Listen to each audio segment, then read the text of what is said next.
Welcome to the 20s batch. I'm Ellen. This is our first weekly try and tell.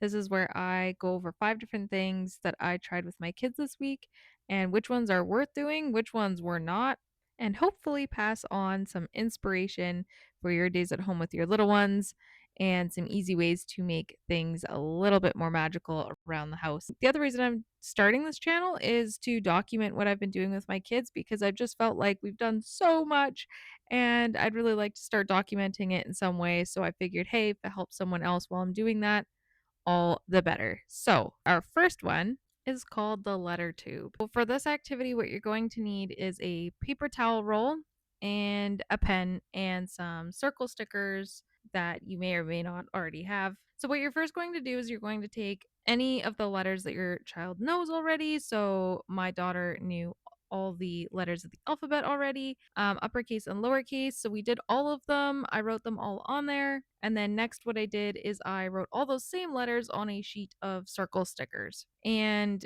she then took the circle stickers and tried to match them onto the tube. So it's kind of like a seek and find meets a sticker activity, which I thought this one would be a slam dunk with my daughter because she is absolutely obsessed with both of those right now. It was not. So first of all, for ages, I would give this 3 and up, 3 at the very earliest. Cost, I would say free, mostly, if you have a paper towel roll. For setup and cleanup, I'd say this is definitely a lazy mom activity because it did not need much at all. I even did mine in the car. The time spent about 10 minutes for my daughter until she got frustrated and gave up on it. And then overall, I would give this one a B because my daughter just wasn't quite old enough, I think, to handle it. So I'll definitely be trying that a little bit later when she's more comfortable with the alphabet, or maybe I'll try it with just like 5 letters at a time. She just, I think, found it too overwhelming. The next activity we did was a brownies baking mix. So this one I did on a day where I was pretty fatigued and I didn't feel like making anything from scratch, which is normally what I would go do. However, this day I just wasn't feeling it. So I found a pack of mix that my husband had bought me months ago and I just never really had a reason to use it. So I pulled this out and it was really just add eggs and add, I think, some milk, mix it together and put it in the oven. And yeah, my daughter ended up loving the activity. The other thing we got to do with it was give some away to some friends, which kids at this age really love. So this one was a hit. My 3-year-old did discover how to crack eggs and then proceeded to just throw them into the bowl. And I had to pick out all the shells, but she had a good time and she learned something. But yeah, I really did love this activity just because I hadn't tried it before. I hadn't thought of picking up a mix or anything like that. And I'll definitely be keeping a mix of some kind on hand and just keeping it in our pantry so that on those days where you're just really tired or whatever, I can just pull that out and then make something yummy with my kids. This one was overall very enjoyable. I'd say it's an 18-month and up activity. That's kind of when my daughter started to be able to step on the kitchen helper stool. And then cost, I would say almost free because you have to buy food anyways. Setup, I would definitely say Fun Mom because there's a bit of cleanup involved for this one. Time spent, it took me about 2 hours. Overall, I would give this one a B. It was very fulfilling on kind of an otherwise tired day where I would probably just end up opting not to do something above and beyond. The next thing we decided to do was a makeover. So this was definitely for more for girls than boys. However, if you had a boy, you could totally change this up with some costume ideas and some face paint. So for this one, we used some little stick-on earrings, some temporary tattoos. We had all this stuff from Christmas, so we didn't have to go out and buy anything.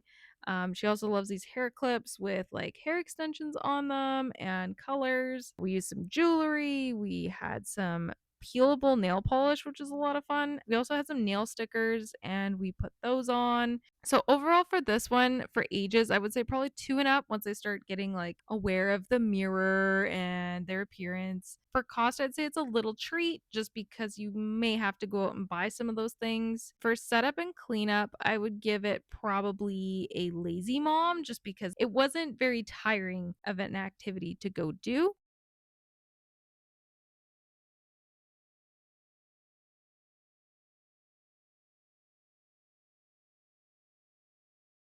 something a little bit special that we did with this was my daughter, it was actually her first dentist appointment. So she was a little bit nervous about it. And I had thought of this idea to do a makeover for it just to make her extra excited. And she loves attention. So I said, hey, wouldn't it be cool if we did a makeover for the dentist? And they just saw how sparkly and amazing we looked. And she totally bought into it.